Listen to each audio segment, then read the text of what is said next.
Welcome to Two Truths, where we explore controversial topics in religion, philosophy, and history from at least two different perspectives. I'm Dr. Darren Iammarino, and today I'm going to be doing part one of a three-part series on religious conspiracy theories. So this first part is an important one because in some ways it might be the most famous of all.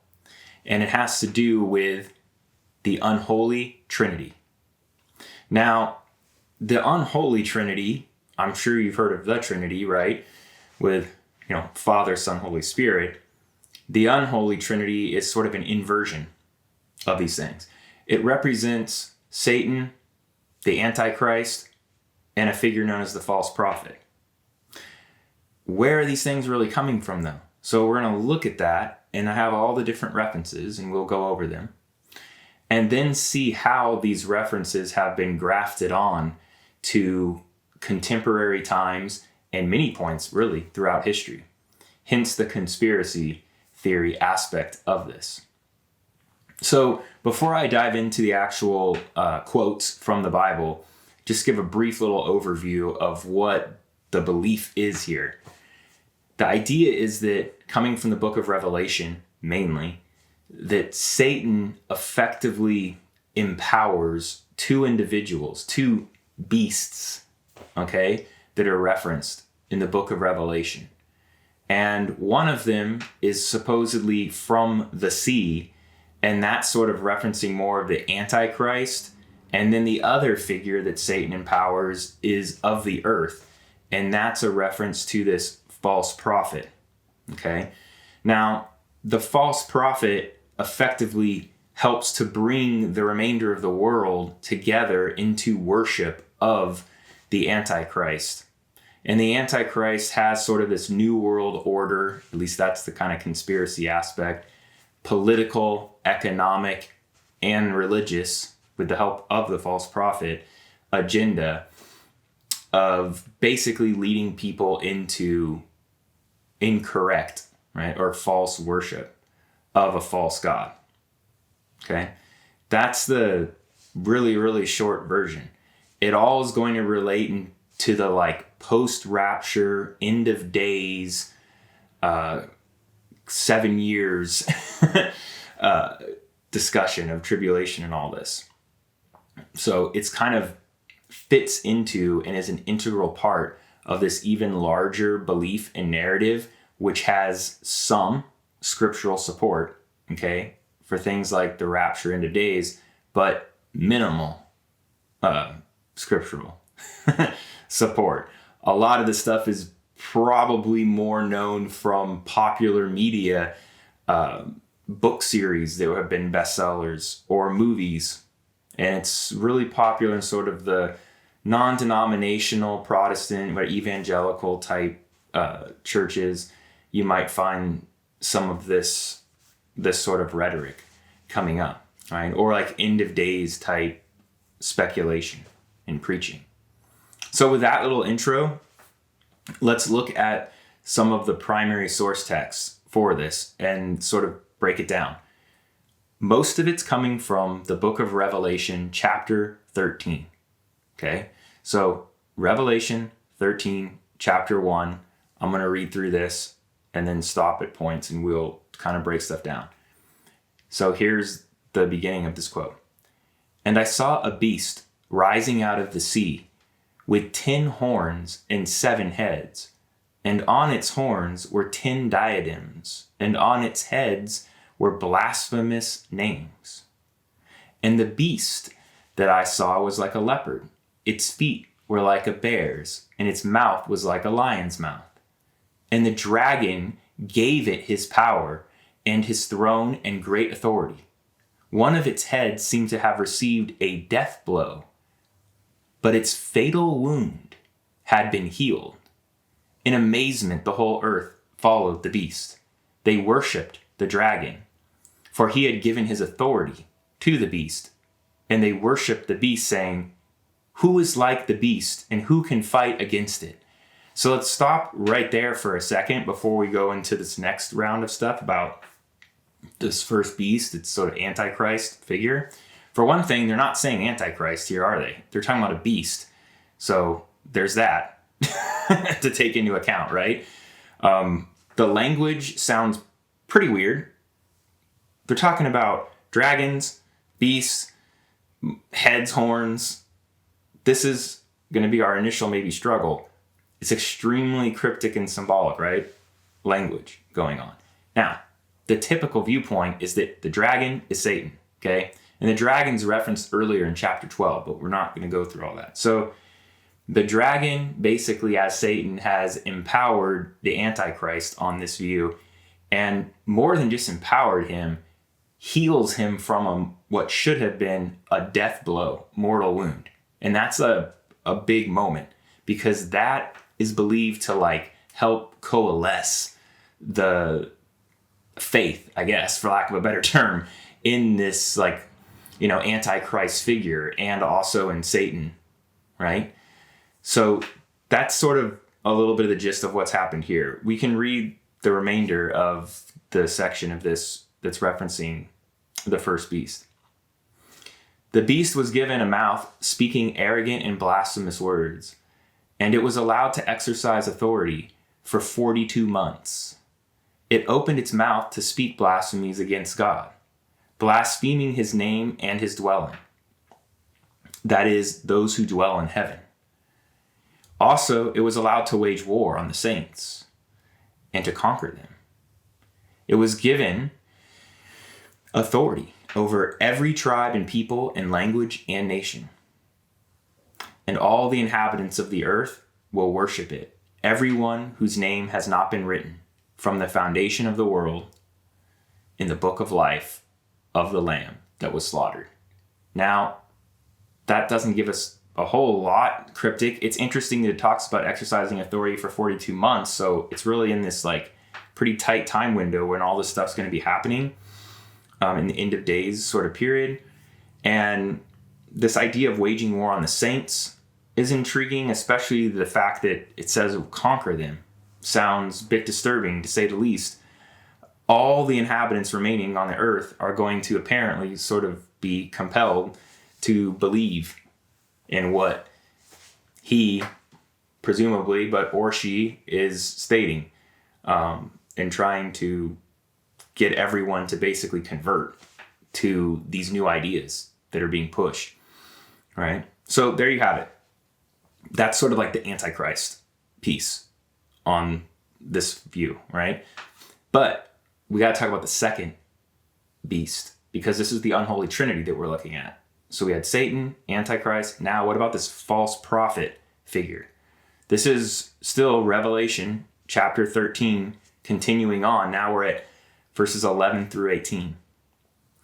Then I saw another beast that rose out of the earth. It had 2 horns like a lamb, and it spoke like a dragon.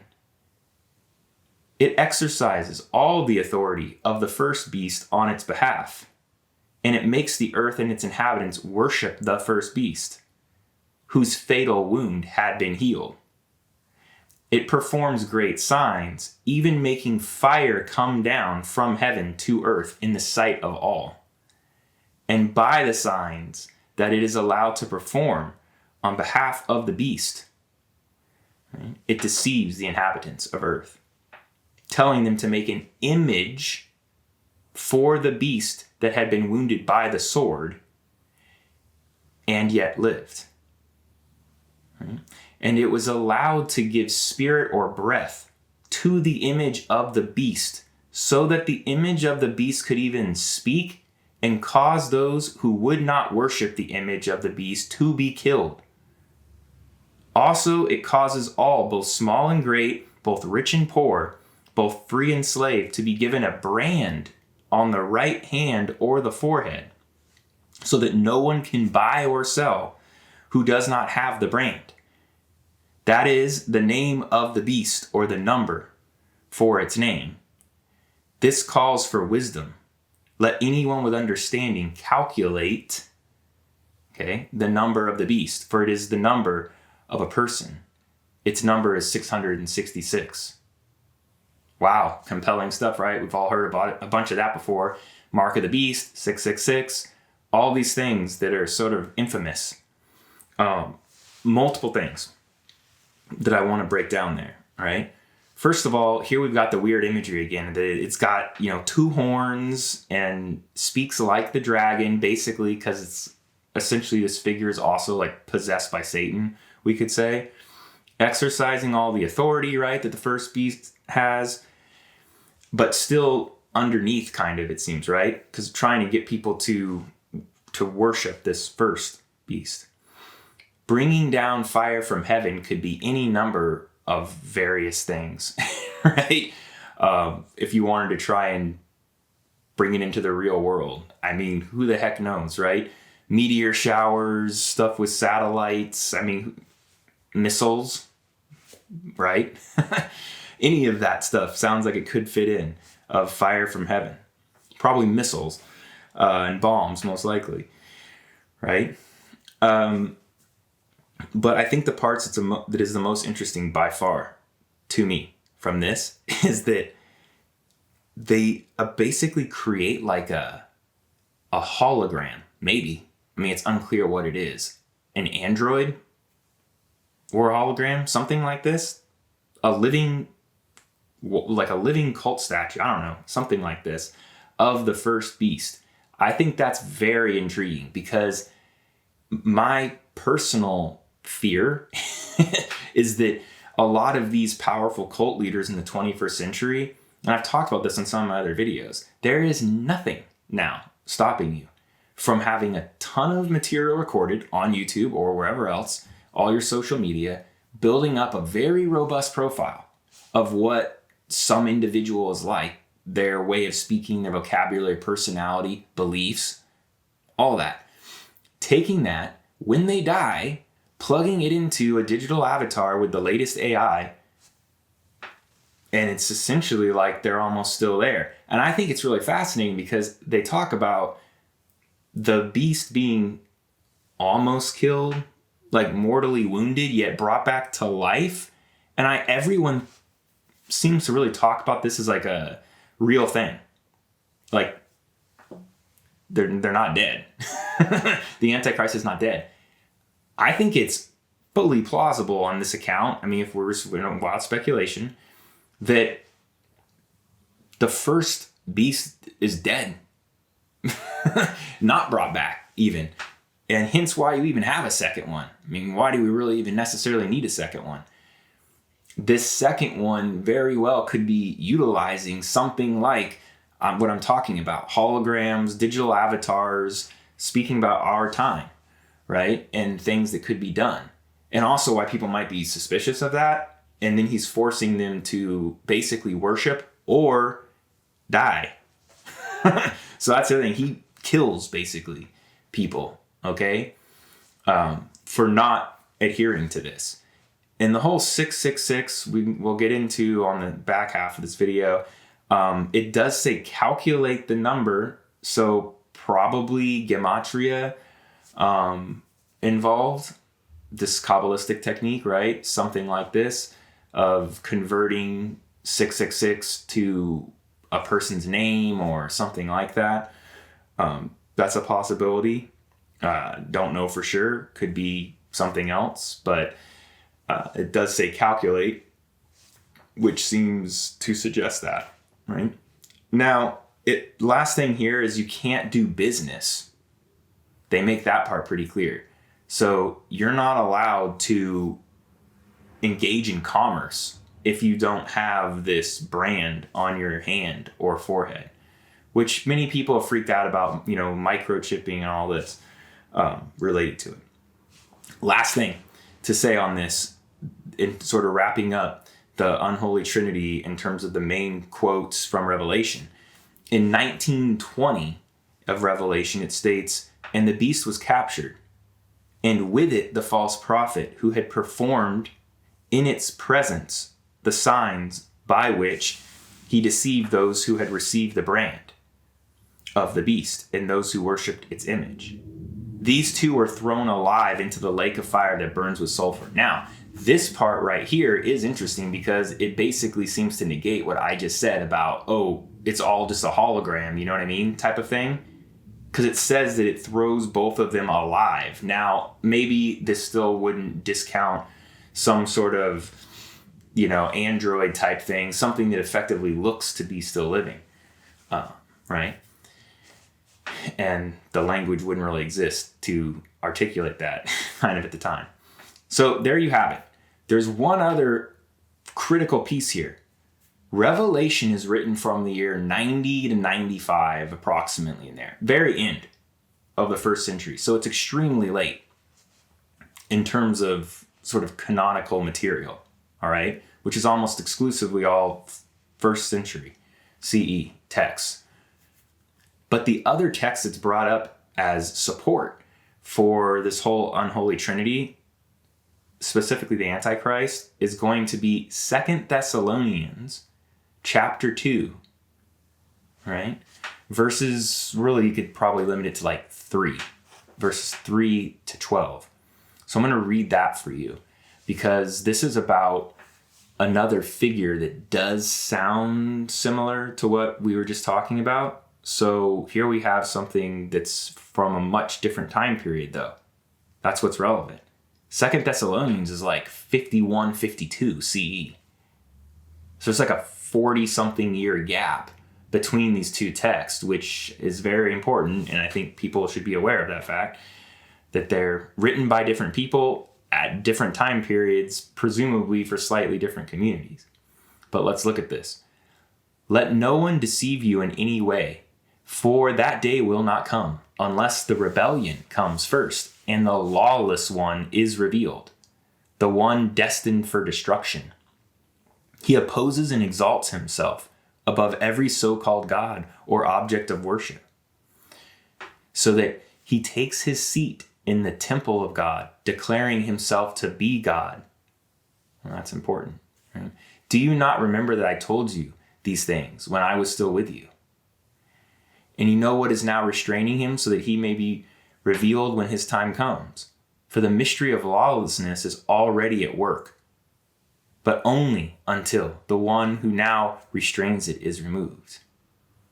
So it goes on in talking about how Jesus will sort of destroy the lawless one or all this. But that's the core piece that's in 2 Thessalonians there, talking about this lawless one who sets himself up as basically God in the temple. And people have equated that as, to the Antichrist. Again, let's be clear. It hasn't said Antichrist yet here in either of these texts. These are people, hearing other terms and grafting it all on, right? And kind of mixing everything up. So that takes us to where we need to be right now, which is, well, okay, it's an unholy Trinity. We keep talking about an Antichrist. They haven't used the term. So what is an Antichrist? Who is the Antichrist? This is going to also help us segue right here from more of me giving you like the general popular story and the quotes for it, to flipping to the other side and starting to push back against this conspiracy theory and look at it from a different angle. So let's look at 3 more quotes. A lot of quotes in this video, more than I normally have, a lot of scripture. But these are really shorter ones. These are from letters of John. So in 1 John 2:18, we have this. Little children, it is the last time. And as you have heard that the Antichrist is coming, even now there are many antichrists, plural. This is how we know it is the last time. So I'm just going to give you all 3 quotes before dissecting this. 1 John chapter 2, verse 22. Who is the liar but the one who denies that Jesus is the Christ? This is the Antichrist, he who denies the Father and the Son. Everyone who denies the Son does not have the Father. Whoever acknowledges the Son has the Father also. Last one. 2 John 1:7. Many deceivers have gone out into the world. Those who do not confess that Jesus Christ has come in the flesh. Any such person is the deceiver and the antichrist. Quote. End quote. So now we've got the term antichrist finally being used. The first thing out of the gate that's obvious it needs to be referenced here. It says plural. Antichrists. Plural, right? Now, okay, you said they're just two beasts. Maybe you could look at it that way, right? But that's not the typical viewpoint. So now I'm going to shift into more of like the academic angle, not the popular religious angle. The academic answer for what's happening here, I do find very compelling, I will admit, which is that these texts are written in around 95 again, kind of like around the time of Revelation, the very, very end of the first century and possibly into the beginning of the second century even for some of these. And they're referencing what's happening in their time and place. I mean, clearly it's talking about that this is the last time and all this, saying that there's antichrist plural already out there. And then giving a definition. That's what we need, a definition for what an antichrist is. It's someone who denies that Jesus is basically the Messiah, someone who apparently might deny a binity, doesn't necessarily reference the full Trinity, but a binity at least, right? Some binitarian view.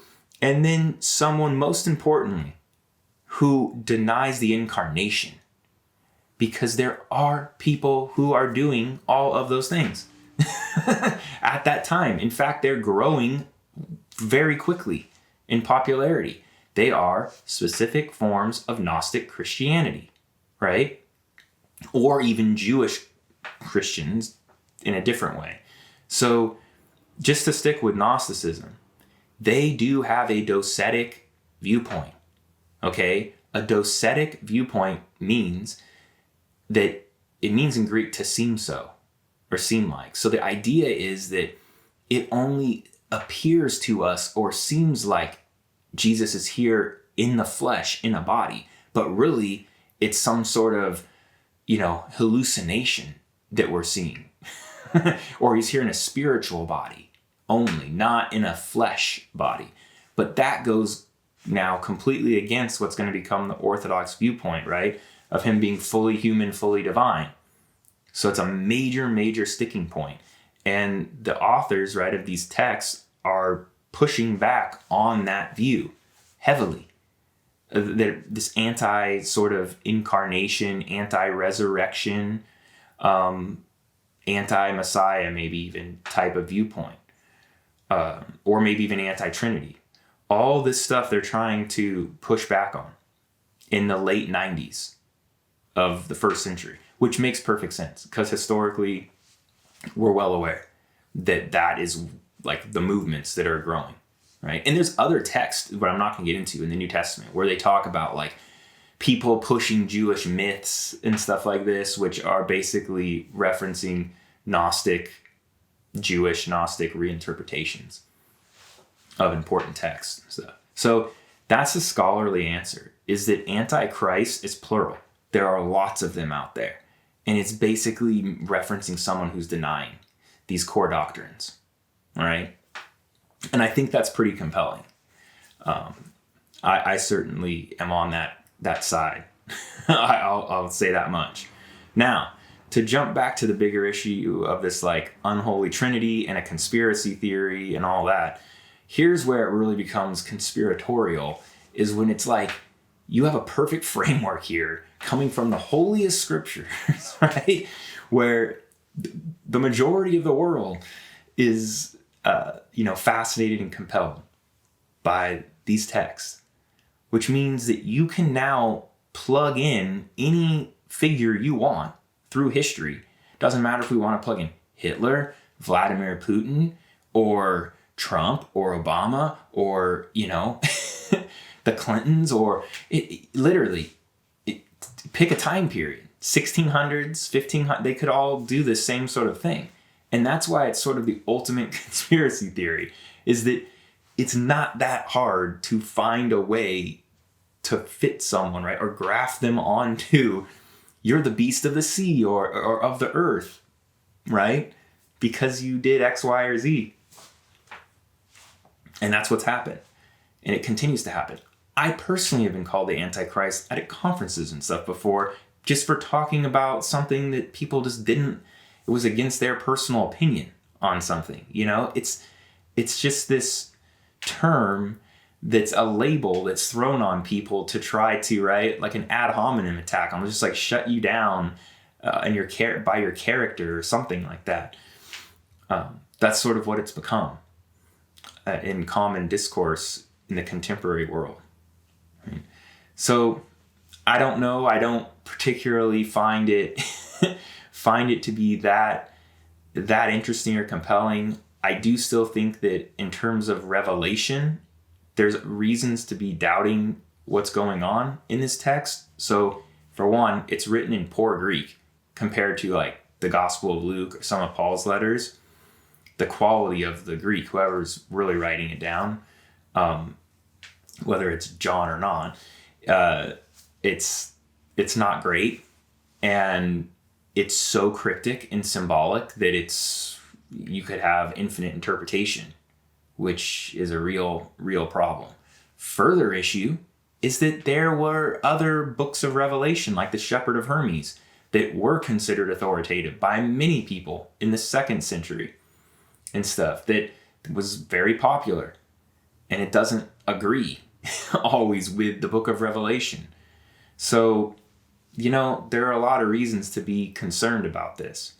The whole 666 thing and this idea of a false prophet is interesting. It's really compelling reading, right? As we went through it, great imagery. But the 666 thing, of course, could be the Emperor Nero or any other emperors that could maybe fit. Could be referencing, Rome in some way by calculating it even with gematria.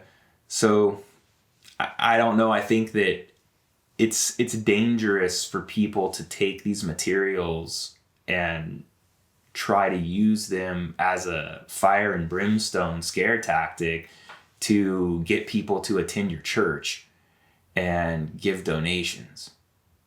Because that's happened for hundreds and hundreds of years, right? 1900 years, to be precise, almost. So I don't think that's right. Who knows if any of these things will come to pass. It does seem like most of the people, like Paul, are writing for their audience in the 1st century, and they did seem to think that Jesus' second coming would be in the 1st century. That's why they even say things like, if you're married, don't get divorced. If you're not married, like don't get married. If you're a slave, don't bother overthrowing your, masters, because Jesus is coming back and everything will be basically made new. So it's a pointless endeavor. It's a waste of time. Now it's been 1900 years, right? So we have to take all these things into account. I want to know what you all have to say, though, on this, because this is a very large topic. There are a lot of other ways in which you could take it. And I'm hopeful that people will comment and definitely like and subscribe to this channel if you enjoy this type of content, because I'm putting out new videos pretty much every week, and I'd love to have your opinions, right, as part of the dialogue. So until next time, stay great.